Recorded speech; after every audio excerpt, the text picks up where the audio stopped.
नमस्कार दोस्तों, जैसा कि आप जानते हो कि हम प्रश्नावली 5.3 के प्रश्नों को हल कर रहे हैं। तो आज की इस वीडियो में हम प्रश्न नंबर 18 को सॉल्व करेंगे। अगर आप इस प्रश्न को ध्यान से देखे हो तो ये प्रश्न आपको 100% समझ में आ जाएगा, और अगर आप ध्यान से नहीं देखोगे तो फिर आपको दिक्कत आ सकती है, राइट। तो चलिए चलते हैं और सवाल को हल करते हैं।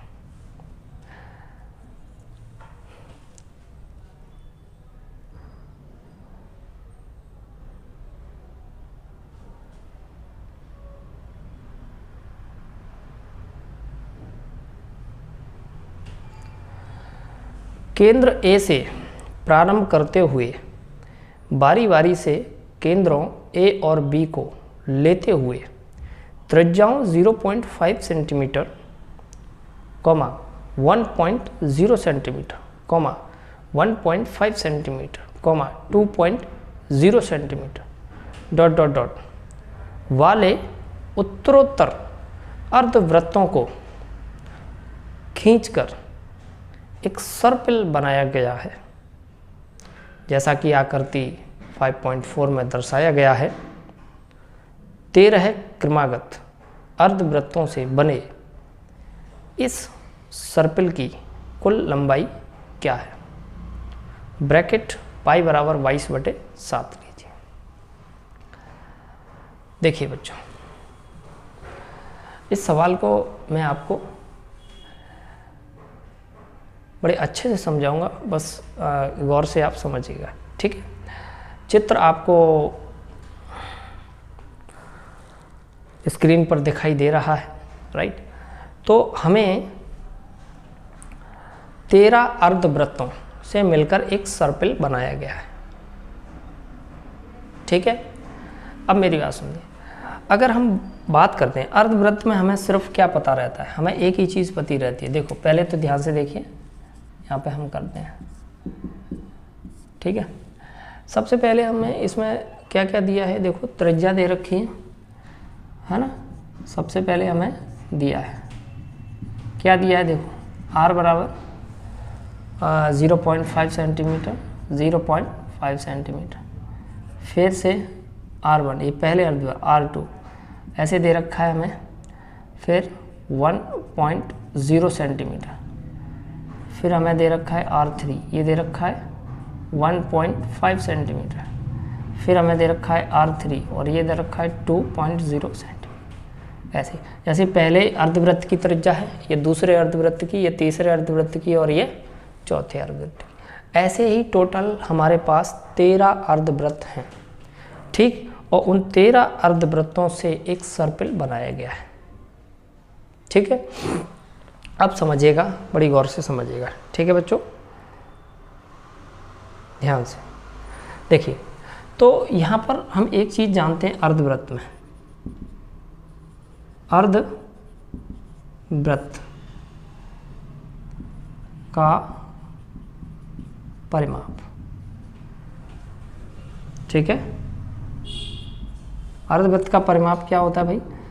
अर्धवृत्त का परिमाप होता है पाई r, ठीक है बच्चों। अब मैं आपको समझाता हूँ, समझिएगा ध्यान से। हम एक समांतर श्रेणी बनाते हैं, और वो समांतर श्रेणी कैसे बनेगी? समांतर श्रेणी समझिएगा ध्यान से। अब वो समांतर श्रेणी बनेगी कैसे, वो समझ लीजिएगा, ठीक है। देखिए यहाँ पर इसको हटाओ, यहाँ पर मैं बात कर रहा हूँ। देखो सबसे पहले r की जगह 0.5 रखो। r की जगह क्या रखना है? 0.5। तो जैसे ही मैं यहाँ पे r की जगह 0.5 रखूँगा तो क्या हो जाएगा भाई? 0.5 पाई, ठीक है। फिर उसके बाद r की जगह क्या रखना है? देखो r की जगह क्या रखना है? फिर 1। तो जैसे ही मैं r की जगह 1 रखूँगा तो ये हो जाएगा 1 पाई, तो ये हो जाएगा 1.0 पाई, ठीक है। फिर r की जगह मैं 1.5 रखता हूँ, तो r की जगह 1.5 रखूँगा तो ये हो जाएगा 1.5 पाई। फिर मैं r की जगह 2 रखता हूँ, यहाँ पे ये 4 हो जाएगा। आर की जगह 2 रखता हूँ तो ये हो जाएगा 2.0 पाई। ठीक है, इस प्रकार से चलता है। ये पहले अर्धवृत्त हो गया, ये दूसरा अर्धवृत्त, ये तीसरा और ये चौथा। ऐसे ही टोटल कितने हैं? 13। बस अब हमें कुछ नहीं करना है, इसका योग निकालना है। ठीक है बच्चों, राइट। अब देखिए, तो हम क्या करते हैं यहाँ से ए बराबर कितना हो जाएगा भाई? 0.5 पाई।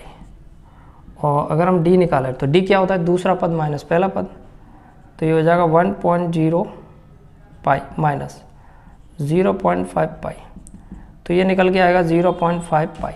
ठीक है बच्चों, और एन हमें पता ही है कितना दे रखा है भाई? 13, सॉरी ओनली 13 हमें पूछा। ठीक है, तो हम यहाँ पर फॉर्मूला लगाएंगे बच्चों, समझिएगा ध्यान से। एस एन बराबर n/2 2a प्लस n-1t। ठीक है, n का मान यहाँ पर 13 दे रखा है, बटे में 2। a का मान दे रखा है हमारा कितना? 0.5 पाई प्लस n का मान 13 माइनस 1 और d का मान 0.5 पाई। ठीक है बच्चों, चलिए अब मैं आगे चलता हूँ। तो कितना है? बराबर 13/2 0.5 पाई का 2 में मल्टीप्लाई करेंगे तो ये आ जाएगा 1 पाई। ठीक है, तो ये आ जाएगा कितना? 1 पाई प्लस 13 में से 1 जाएगा तो 12 बचेगा, और 12 का गुणा अगर हम 0.5 में करेंगे तो ये आएगा 6 पाई। ठीक है बच्चों, 6 पाई। तो यहाँ जाएगा 13/2, 6 पाई और 1 पाई, ये हो जाएगा टोटल 7 पाई। ठीक है, तो ये हो जाएगा 13/2 इंटू 7। पाई का मान होता है 22/7, ऐसा कि उसमें बोला गया है कि पाई का मान अपन को 22/7 यूज़ करना है। ठीक है, तो यहाँ पर हम क्या करेंगे बेटा? 7 से 7 कैंसिल, 2 से 11, तो ये 1 हो गया। अब यहाँ पर 13 एकम 13, 13 और 1 14, 143। ठीक है, सेंटीमीटर। कितने में दिया? सेंटीमीटर। तो बच्चों यहाँ पर हमें पूछा